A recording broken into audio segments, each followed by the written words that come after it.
السلام عليكم، اهلا وسهلا بكم في بلاي ليست جديدة. هنتكلم عن السوليد برينسيبلز. النهاردة هنتكلم عن مبدأ مهم جدا لأي حد عايز يكتب كود كلين ومينتينابل ويبعد عن وجع الدماغ لما يجي يعدل او يوسع المشروع بتاعه بعد فترة. قبل ما نبدأ احب اوضح ان البلاي ليست ديت معمولة للناس اللي عارفين Object Oriented Programming او شغالين في الفرونت اند او الباك اند او الموبايل ديفلوبمنت، يعني من الاخر بيكتبوا كود وبيتعاملوا مع الكلاسز والاوبجكتس بشكل عملي. لو انت مبتدئ فالفيديو ده مش ليك. القصة بدأت مع بوب مارتن المعروف بأنكل بوب، والراجل ده حط شوية مبادئ تخلي الكود بتاعنا organized و easy to extend. المبادئ او البرنسبلز ديت في واحد اسمه مايكل فيزرز خد المبادئ بتاعة انكل بوب، واللي هم كانوا عددهم 5 مبادئ، وطلع لنا المصطلح الشهير ب solid principles. solid لان كل واحد من البرنسبلز هو ميزه بكلمة، ففي كلمة بتبدأ بحرف الاس وفي بالاو والال والاي والدي، ففي الاخر جمعهم وبقت الكلمة اسمها solid principles. ايه السوليد برنسبلز ديت؟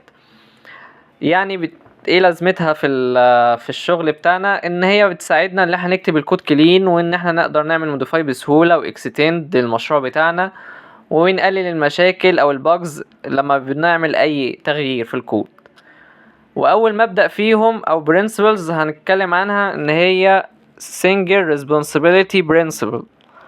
لكن قبل ما ندخل عليه محتاجين نفهم مفهوم مهم جدا اسمه الكابلينج. ايه هو الكابلينج؟ كابلينج يعني قد ايه الكلاسز متصلة او معتمدة على بعض. لو الكلاسز مربوطة ببعض جامد ده بنسميه كابلينج او بنسميه الهاي كابلينج. ولو الكلاسز اندبندنت وكل كلاس مسؤول عن نفسه اللي الفانكشنز الخاصة بيه ده بنسميه اللو كابلينج. اللو كابلينج طبعا ده دايما هو احسن حاجة، ده اللي احنا بنحاول نوصل له، هو ده الجول بتاعنا من الحلقة بتاعت النهاردة. لان اي تشينج في كلاس معين مش هيكسر الكلاسز التانية او يسبب اي unexpected bugs. تخيل عندك كلاس للموظف، الموظف ده مسؤول عن ان هو بيخزن بيانات الموظف وبيحسب الضريبة وبيحدد الترقيات. لو سياسات الترقية اتغيرت او قانون الضريبة اتعدل هتضطر تعدل كلاس الامبلويي، كلاس الموظف نفسه كل مرة. ده معناه ان في هاي كابلينج عالي جدا هنا، واي تعديل ممكن يسبب باجز في باقي المنظومة. وده بالظبط اللي بيودينا الاول مبدأ في السوليد اللي هو single responsibility principle. المبدأ ده بيقولك ايه؟ المبدأ ده بيقولك زي ما الناس عرفته كده، في اللي هو روبرت مارتن ده اللي هو انكل بوب بيقول ان هو a class should have only one reason to change. ان الكلاس محتاج سبب واحد بس عشان نعمله تشينج. وفي موقع ويكيبيديا وفي شوية مواقع تانية قالت ان الكلاس should have only one responsibility، ان الكلاس لازم يكون عنده مسؤولية واحدة.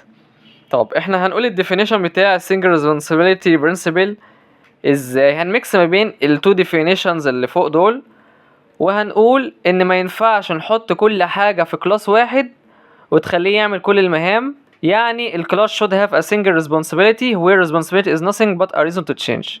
لازم الكلاس عنده responsibility واحدة بس عشان يكون عنده سبب ان هو يعمل برضو change، يعمل تغير للسبب ده، للمسؤولية دي. يعني لو انت عندك كذا responsibility فانت هيبقى عندك اكتر من reason عشان تغير البيهيفير او الفانكشن بتاعة الكلاس. فتعالى كده نشوف، ومعانا هنا مثال عشان نطبق على السنجل responsibility principle. معانا كود لكلاس employee. طبعا الكود ده مكتوب بلغة جافا. في ناس ممكن تبقى عارفة جافا سكريبت، عارفة بايثون، عارفة سي بلس بلس، مش عارفين مثلا جافا. هنا انا مش بكلم مبرمج عارف سينتاكس، انا بكلم مبرمج عارف الكونسبتس، بس عارف يعني ايه كلاس ويعني ايه اوبجكت. انت هنا في الكود عندك ايه؟ عندك كلاس، اسم الكلاس اهوت employee، وعندك الاتريبيوتس بتاعته او البروبرتيز بتاعته اللي هي الامبلوي اي دي والنيم والادرس والديت اوف جويننج. وعندك الفانكشنز او الميثودز، في البايثون الجماعه بتوع بايثون بيسموها ميثودز، عندك is promotion due this year، وعندك calculate income tax for current year. دي عبارة عن functions.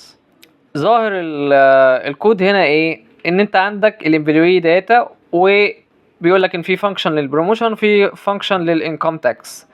المشكلة هنا بقى ان الكود دوت او الكلاس ده عنده هاي كابلينج، يعني كاسر المفهوم بتاع السنجل responsibility principle.